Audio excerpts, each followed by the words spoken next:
7 صباحا بتوقيت جرينتش، 10 صباحا بتوقيت مصر، الذهب فتح عند 3825 للأونصة، وده كان سعر إغلاق امبارح. وصلنا لغاية 3871 ودي أعلى قمة جابها النهاردة وأعلى قمة في التاريخ، ونزل لغاية 3840 3850. دي المنطقة اللي شغال عندها النهاردة.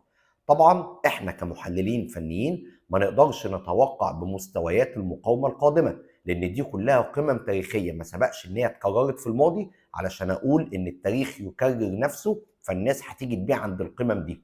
فطبعا القمم اللي موجوده دلوقتي كلها قمم نفسيه، 3900 3950 $4000. اما فيما يخص الدعم عندي بقى 3850 اللي شغال عندها، 3825 3800، ودي برضو مناطق دعم ضعيفه جدا لان ما جابهاش الا امبارح، فلسه ما فيش اي تاريخ تكون بالنسبه للمناطق السعريه دي. اما فيما يخص اسعار الذهب المحلي، عيار 21 560، عيار 24 5 900، الجنيه الذهب 41 700.